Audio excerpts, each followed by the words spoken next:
Logan had a criminal history, including violence towards women, and he told numerous ex-partners that he would kill them. An ex-partner of his stated that he always carried a gun with him everywhere in his fanny pack.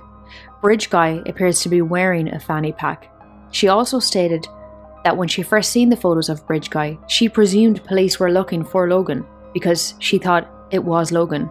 She did not realise that the photo was the photo of the suspect. In total, 15 tips, both anonymous and from known people in the community, reported that they thought Logan was in fact Bridge Guy. Police were granted a search warrant to search Logan's home. The warrant states that Logan's physical makeup is consistent with Bridge Guy and that his voice is not inconsistent with the audio. Logan owns numerous guns and weapons. Initially, Logan had given an alibi for the times of the murders. He claimed he had an alibi, buying tropical fish 20 miles away. I was not home during the time that all this was happening. I was in Lafayette. Yeah. And I didn't get home till approximately 6:30 in the evening, and then the neighbor stopped to ask for permission to look back here for the girls. However, it was later discovered that the alibi Logan gave was false, meaning he lied about his whereabouts during the specific time that the murders took place. He was intentionally trying to mislead detectives. Logan asked his cousin to lie on his behalf and claimed that he had taken him to the aquarium at the time period of the murders. He asked his relative to be his false alibi before the bodies of the girls were discovered. Logan claimed he asked his cousin to lie as he had broken his probation.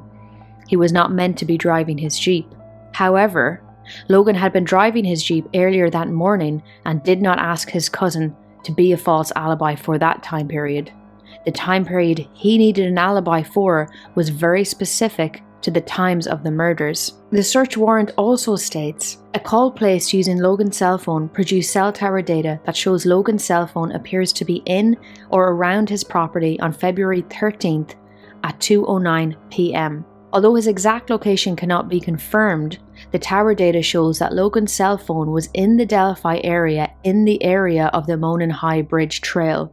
An analysis of his cell phone data revealed a text message sent from his phone at 7:56 p.m. on February 13th, 2017.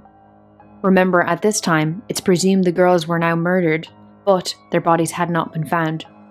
Further analysis of his cell phone data indicates that Logan's phone was likely outside of his residence and in the proximity of where Libby and Abby's bodies were located. Logan also received a text message later that night at 10:16 p.m. The data from this message indicates that Logan's phone was likely outside of his residence and again in the proximity of where Libby and Abby's bodies were located. The search warrant was executed in mid-March and Logan was placed on house arrest. This raised many questions, but his willingness to purposefully obstruct police investigation by creating a false alibi and lying about his whereabouts, including the location of his cell phone data, seems highly suspicious. It should also be stated that there is a link between Logan and Libby's dad. Libby's dad was arrested years earlier on drug charges and agreed to act as an informant. Libby's dad gave the police names, and one of these names was linked to Ron Logan. Out of everyone that has been questioned or searched, they are still a person of interest, and they will remain that way until there is a conviction. And again, correct. When Anthony Greeno interviewed you, he asked you if Ron Logan was cleared, and you said he is not cleared but covered. Can you explain what covered means? Sure. Covered means that at some point an investigator has met with that individual or individuals, as the case may be, and in essence gained alibi information as to their whereabouts and their dealings during this particular time frame, particularly those 2 days involved of February 13th and 14th, 2017. And so we cover that information in determining what was actually happening in that individual's life. Where were they? Were they at work?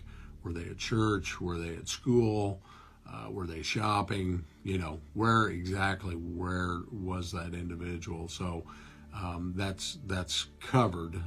The concern is, we've discussed before amongst ourselves as investigators.